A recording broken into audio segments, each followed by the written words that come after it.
చేస్తూ మంచునుగొండ ఎనుంగు ఎల్లురలు మంచునుగొండ ఎనుంగు ఎల్లు మధ్యాహ్న వేళను పూజించే అనే పద్యం ఉంది. మధ్యాహ్నంలో కూడా సూర్యోదయానికంటే మొదలు ఒకసారి, సూర్యోదయం అయిన తర్వాత ఒకసారి, 8 గంటల ప్రాంతంలో ఒకసారి, మధ్యాహ్న ప్రాంతంలో ఒకసారి, సాయంకాల ప్రాంతంలో ఒకసారి, నిశ అర్ధ నిశ అంటే రాత్రి 12 గంటల సమయంలో కూడా ఒకసారి 6 సార్లు పూజ చేసే తత్వం ఏదైతే ఉన్నదో అది వీరశైవులకు మాత్రమే ఉంది. మిగతా ఏ సాంప్రదాయం అటువంటి 6 పద్యాలను నిర్మించి అందులో కూడా ఈ పద్యం మధ్యాహ్న వేళ పూజించు. అది అప్పుడు చెప్పడంలో కూడా ఏమవుతుంది, ఆ పూజ చేసే సమయానికి శివుడు ప్రత్యక్షం కావాలి. శివుడు ప్రత్యక్షం కావాలి. వేచి చూస్తున్నాడు. అమ్మ చెప్తుంది ఇక్కడ, అయ్యా తపస్సు చేస్తున్నాడు, ఇంకా ఇంకెంతసేపు పరీక్ష చేస్తావు అట్లా ఇట్లా అంటారు అన్నా కానీ వినలేదు. చివరికి ఒక వేటగాని వేషం రాసి ఆమె కూడా సోరిగాగా వచ్చేసి ఇద్దరికి ఘోరమైనటువంటి యుద్ధం జరుగుతుంది. చివరికి విసిగెత్తి అర్జునుడు ఏం చేస్తాడు, తన బాణం ధనస్సుతో ఒక దెబ్బ వేస్తాడు శివుడికి, రక్తం చిందకూడదు అనే ఉద్దేశంతో అమ్మవారు కాపాడుతుంది. అప్పుడు ప్రత్యక్షమై నీకేం కావాలని కోరుకుంటే అప్పుడు చెప్తారనమాట, నాకు బాష్పశాస్త్రం కావాలి. అర్జునికి అప్పుడు గుర్తిగా లేదు, ఎప్పుడు తిన్నడిగా భక్త కన్నప్పగా ఏర్పడిన తర్వాతనే బుద్ధి కలిగింది. పాండవులందరికీ బుద్ధి లభించింది, కానీ ఎక్కడ ఈ దెబ్బ కొట్టిన ఫలితంతో ఆ జన్మలో ఆయనకు ముక్తి లభించలేదు. ఎప్పుడు లభించింది? మళ్ళా భక్త కన్నప్పగా పుట్టి నేత్రదానం చేసిన తర్వాతనే ఆయనకు కలిగింది.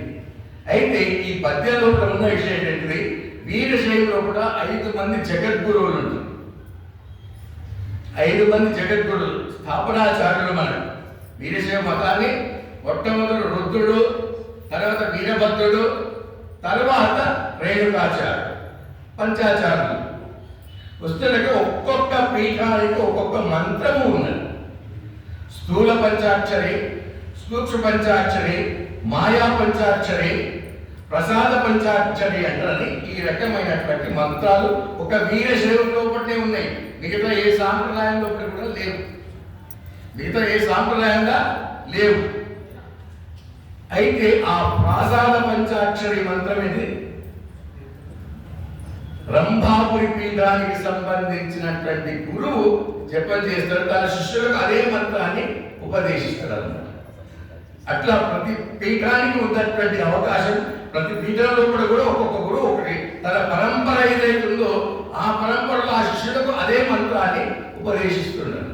ప్రాసాద పంచాక్షరి ఏంటంటే, ప్రాసాదం అంటే భవనము, పంచాక్షరి అంటే నమశివాయ అంటే చెప్తుంది. అది అంతవరకే. కానీ ప్రాసాద పంచాక్షరి అంటే అస్సలు నిగూఢమైన విషయం ఏంటంటే ఇది. ఈ విషయం అనేది అందరికీ తెలియదు. సాంకేతిక పదాలున్న వీరశైవంలో కూడా కొంత చదువుకున్న వాళ్ళకి మాత్రమే అర్థమైంది.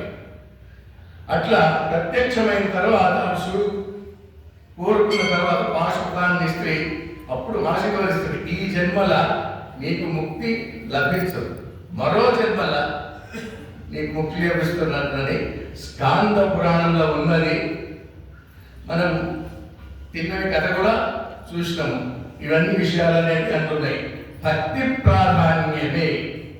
వాడు ఏంటిది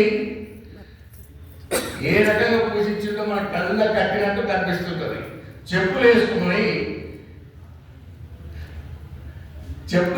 కంటికి చూస్తారా? చెప్పులు వేసుకుని ఎవరు అంటారా? అంటే భక్తి తత్పరత అనేది ఆ రకంగా ఉంది. ఆ భక్తికి మెచ్చేది శివుడు.